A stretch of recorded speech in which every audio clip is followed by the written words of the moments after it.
Hello Storytellers, welcome to Bound by Words. My name's Madii. If we haven't met yet, I am a freelance editor and fantasy writer. If you want to connect with me on Instagram or need a free sample edit for your book, all my information for that is always in the description below. Today we are talking about author websites. What do you put on it? How should it look? This is our big time to shine here and how we're really going to sell ourselves. Last time we talked about the two important differences in author platform, not considering social media, just considering content. There are two different audiences you can really attack with your content. So if you haven't seen that, I'll make sure I link that down below and also above on the screen. I highly recommend checking it out. But without further ado, author websites. This is our time to shine. Our readers clicked on our website because they're very interested in us and they want to know all about us. Probably false. Your readers are clicking on your website because you have written a book that they think is interesting and they want to know more about the book, they want to know more about the world, they want to know more about what your next project is, and even though they find you interesting, we want to make sure that we make your author website sell your writing and not just you, because your writers unfortunately aren't in it usually just for you. They're in it for your books and they're in it for the stories that you're going to tell. So what are we going to put on our author websites to make sure they have the most impact? First of all, you should put your name or your pen name. That should definitely be somewhere clear, and I would recommend doing it in a type of header that's going to show up on every page. Make sure you have a lot of open space. There are plenty of videos on how to make good website aesthetic. Make all of your buttons one color and make sure that there's white space in between your text and stuff like that, but that's not what we're talking about today. We're talking about what kind of content you should actually put on your website. So first of all, let's talk about how many pages we should have. You definitely need a home page. You can't have a website without a home page, a landing page and all that jazz. But you want a home page and you want an about page. Studies show that the about page is the second most visited web page other than a company's homepage, or if you're an author, you're likely selling your own personal brand. So you want to have your homepage set up however you want, and then also your about page. Things that you want to include, and there are two ways to do a homepage. One is a stationary way that doesn't really ever change, and then the second way is to have a stationary template that has one or two sections on it that changes for exciting and new things that are coming out or unique things that you are marketing that you offer. For example, if you're having a pre-sale giveaway, you might want that to be on your homepage just so that people can, take advantage of whatever the pre-sale is, whatever the giveaway is, or even just get a copy of your book that just released. But you might not want that on your homepage all the time, and that's okay. You can change it as often as you want. Pretty much all web page hosting softwares, so I use Wix for example, or you can use GoDaddy or Squarespace, they all make it really easy to change and adapt your web page as new and exciting things come up in your author career. What you want to make sure you have on that homepage, I would recommend your name or your pen name, of course, and I would recommend putting this somewhere large, closer to the top, and you might even want to put it on a header that's going to repeat every page, so no matter where your audience is on your website, they know exactly whose page they're looking at. Now, what else might you want to put on your homepage? If you have any projects you're working on, if you have any new releases, if you have any books that you've currently published, you might want to link those or even mention those on your homepage. I would definitely recommend integrating your pages. So for example, if you have a little introduction at the top of your page saying, hi, I'm an author and this is who I am and these are the books that I've written, I wouldn't recommend phrasing it like that, but if you had something like that, you might want to put a link in some of the text or even below that section that will go to your about page. If you're mentioning that you have a book published later this year and you're selling it by the mood or the tropes that you're including, for example, you might have a square that says coming soon, dark fantasy book, enemies to lovers. However you're selling it, you might want to have a button in that section that goes to a separate page for marketing it just to your book. That is sort of the SEO idea behind creating an author platform. You want it to be creative and interesting, but you also want all of your pages, each one of them, to have one heading one. That is important, and I would definitely recommend doing research about the technical side of website building and hosting, but you want every single page, whether it's your homepage or a blog post or your about page, to have one heading one, which means all of your pages should serve one main purpose. I think the best purpose of an author's homepage is to share any upcoming important events and announcements, and also social media accounts. But your social media account should also be doing that. So your, sell at the beginning might be, this book is coming out this fall. I don't remember what season I said earlier, but if this book is coming out this fall, then you might want to throw in there, follow my Instagram for updates, or subscribe to my email newsletter if you want to be notified for the pre-sale campaign. stuff like that. That will be the main idea of a homepage. Now, if you don't have a book releasing, that is totally fine. I would still recommend, selling yourself in a way that you are highlighting what you do for your audience. You don't want your homepage to be, this is who I am, this is where I grew up, this is what I'm writing, this is my next project, because there's going to be a lot smaller of a group of people who are interested in that than the large amount of people that, might read and enjoy your book. So you want to make sure that you're highlighting the things you offer. For example, like, I'm a new author, I write mostly fantasy, I really love, like dark fantasy romances. Here are a few of my favorite books, and these are the tropes that I like in them.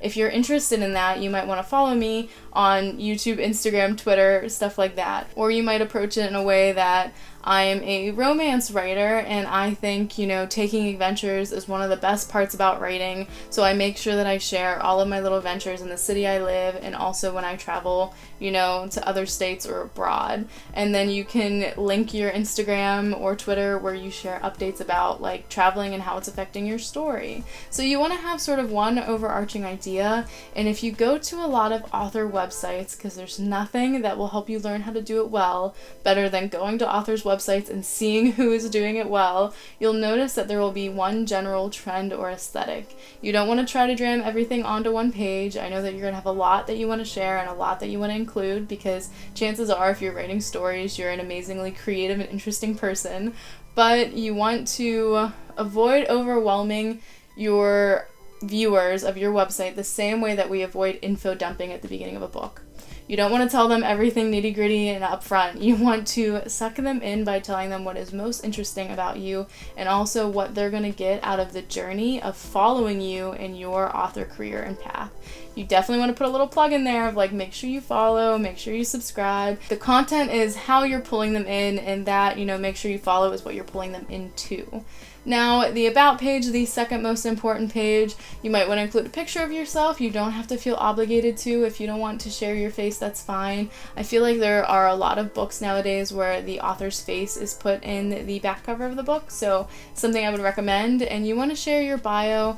I would really recommend you keep your bio, when it comes to just about you, short the way that it is on the back of the book or on the inside cover of a hardback. You want to tell people why you're a qualified author and why you wrote a good story, maybe an interesting fact or two, but you don't want to give them your whole history. And if you are creating this personal brand of you as an author, they're going to find, a little bit of you in all of the content you post. They're going to find a little bit of you in their email campaigns that they're receiving. If you're marketing a social media account that you have, they're going to really learn who you are through following that. So you want to tell them, maybe how you got into writing, why you're a good writer, maybe an exciting experience you had that really kicked off your writing journey. So I don't think anything is really off limits here when it comes to that, but you want to make sure that you don't overwhelm your audience by creating an entire page of this is about me, and expecting them to be very invested in that. Because chances are, if you know the person already beforehand and they're looking at your website, they're going to read it and be interested. But if you don't know them, they might think, why would I read that small essay if I don't even know if I like their book yet? So that's just something to keep in mind, because you can always have a separate section of your website, especially if you're hosting something like a blog, where you can say, this is more about, where I went to school, this is more about the city that I grew up in, the places that I love to, like, eat and read and write. And if you separate that content, it'll make sure your About page stays interesting and gripping, but also makes it available for those people who want more and are curious. But if we step back and think about it, having a picture and a brief bio isn't a lot for an About page. So you're either going to have a very clean and short page, or you have to have some extra information to put there. If we're marketing our social media on our main page, and I think we should have a little social media bar on every page just to make it easy, throw one, under your picture on the About page, so that people who are interested can click right there and they don't have to go back and look for it. That couldn't hurt anybody. Or even just including your handles later in the page if it's not as big of a plug as your home page, but it's there and available. But what else are we going to put on that About page? There's a lot of different ways you can go with this. Are you doing any, like, read-alongs? Are you part of any reading groups? Do you have any book subscription boxes that you love? Do you have, you want to list your top 10 favorite books in the genre you're writing? I think that's something really interesting to put on an About page, because it's something that your audience and the people who might read your book are going to benefit from. I would love to go to an author's about page and have them say, here are all these books that I loved to read, and I want to write a book that, somebody else enjoys just as much. Would be pretty awesome. But what makes you unique and interesting, and what's something that you can share with your reader and your audience that you think makes you stand out against all of the other writers or all of the other author platforms? This might be that you have a Patreon and you have extra content. This might be that you have free or paid downloadable content, even if it's just like reading logs or, book review cards, something like that. But we have to remember what we said earlier, that every page should have one heading one. So if your about page is about you, you don't want to clutter it with, all of your hobbies and all of your interesting things. You want to make sure you keep it to the simple, this is about me and this is why you should care. Now from here, an author's platform and an author's website is going to look different for everybody. And the reason I say that is because you're going to have a different number of pages depending on what kind of content you have available already. If you don't have a book out yet, you might want to start a blog just so that you have more web pages and are found more easily on Google. So a blog can be a separate blog tab, and I can talk hours and hours and hours on how to write a good blog. I will say that before, like way back in the internet, it used to be content over quality. You wanted to have a lot of blog posts so that you can get found. But now the search algorithms behind Google have gotten smart enough that they are favoring longer, more accurate content than they are a lot of content. So I was listening to, I think it was Exposure Ninja. He was talking about how to do blogs well in 2022, and he even recommended that it's better to post one good blog post that is, 2,000 to 3,000 words a month than having shorter ones that are, lesser quality every week. So if you want to start a blog, that's a great thing to have on an extra page. I would definitely do some research on how to do it well, because there are some different ways to go about it, just like everything else, and you want to make sure that you are organizing things to, one, grow organically, but also to captivate the audience that you're looking for. So other reasons you might want to have other additional web pages are if you have books that are out and published already. You might not, but if you do, you're going to want to have those on a separate page. You can definitely plug to them at other pages on your website. You could definitely mention them. If that's the whole platform you're selling is getting this book off the ground, then maybe your whole homepage will be around, this is the aesthetic of my book and this is why it's so interesting. But you definitely want to have just a separate sale page where you can have your book and you can have a paperback and hardback and then a signed paperback and a signed hardback. If you have more than one, you can have duplicates, but also you can sell any other kind of merchandise that you make. And there are print-on-demand companies, or I know some people make and give away their own merchandise. I know some people sell and give away bookmarks. I would be lying if I said that I didn't buy a book just because it came with 2 or 3 bookmarks and I thought at least one of the patterns was interesting. Just saying, it definitely sells. So you want to have that on a separate page. And the reason you want to have that on a separate page is, one, so it doesn't look overwhelmed and crowded, but also because we want to take into account that you want to have one header one, and I keep saying it like that because in my brain that is what reminds me that each page should have one purpose, so your one header one for that page would be merchandise and sales. You want to be focused so that Google can categorize that page.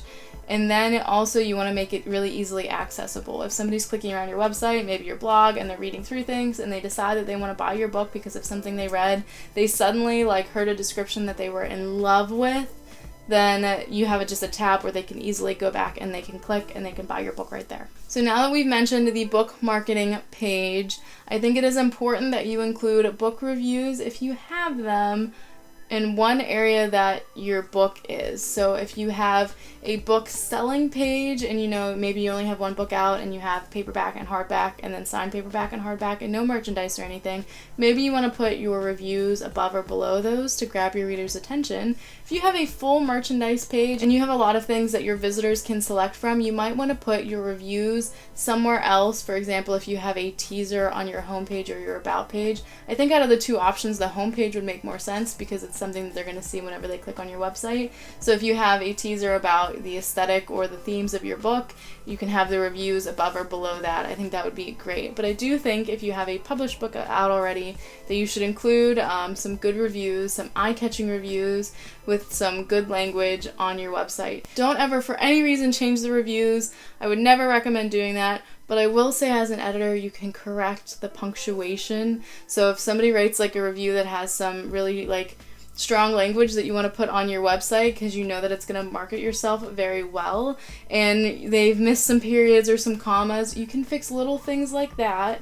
But don't change any of the wording, because even changing a word or two can really change the tone or implication in somebody's review, and we want to make sure that we're honest about, all of that. So we've covered the main pages at this point. If we had a home page, an about page, a blog, a sales page, any other pages would be, specialty, and I think that you would have to have a really good cause. You shouldn't have more than, 4 or 5 pages at least in your menu, because it's going to start to get a little bit overwhelming. But there is like an option for having like each of your blog posts will register as a new page, especially if you're doing some different formatting. I know my blog posts, each one individually is its own page, but they don't show up on the menu, so it's not super overwhelming. I have just one tab for blog. That's going to be the same for sales pages usually. So if you have that page that sells all of your books, you have that sign and hardback section. When they click on to see more, and like the enlarged cover and the back of the cover and stuff like that, that is going to count as a separate page, but it's not going to count in your like menu. So when we're talking about the menu, we don't want to overwhelm people with a bunch of different pages. But if you have any other reason that somebody might want to get a hold of you or get involved in like a social media campaign or an event, you might want to make a separate page for that. And it's okay to even do that temporarily. For example, if you are hosting a writing retreat, or if you are attending or speaking at an event, you might want to put that on a separate page so that somebody can click there and they can get, schedule an event, the location, any details like that. But that's also something that might go into your homepage and that space that I mentioned at the beginning, where I said there's 2 different types of homepages. You can have one that stays the same all the time, or you can have one that has a special section for highlighting things that are new and exciting. That would be a new and exciting thing. I think I would always recommend having a web page that is at least set up in a way that you could easily insert something new and exciting, even if you don't have it there regularly. But, speaking at an event, doing a book signing, even hosting like writing retreats or stuff like that, even just doing a like read along, something like that might be interesting enough to grab your audience's attention. But the people who are clicking on your website, they're clicking on it because they are curious. They either have a question about you or what you're writing, or they just want to poke around and make sure that whenever somebody lands on your author website, that they leave without being overwhelmed. We don't want to do any info dumping, but also they leave with some piece of interesting information that will sort of sow the seed that you exist in their head without making them buy the book. If they don't buy the book on the first visit, you want to make sure they think about it later. It's one of the reasons we don't want to overwhelm, because we want the information we give to be like impactful. We want that visitor to click away from our website and then think later, oh, that author's website that I was on earlier, with like the really cool like tans and green aesthetic, they had a really pretty Instagram page, and I think I need to go back and follow that. So we want those things that we are best at that create value for the people who are looking to be highlighted on our website. Remember, the point of an author's website is to sell themselves as a brand and their book and their writing. So although we have a lot of things that we're gonna want to share over time, we want to do it in a tactful way that is going to be beneficial for our audience. We don't want somebody to stumble through the door and see so much stuff that they're like, I either need to be really involved and read it all, or I need to back out now because I'm scared. So make sure that you're including only the most important things, and that you're linking in between pages so that it is easy to navigate and find things throughout your website without having to put an overwhelming amount of content on there. But with that, let me know in the comments below if you have anything on your website that you particularly love that I didn't say, and if you have any recommendations for other authors starting a website out.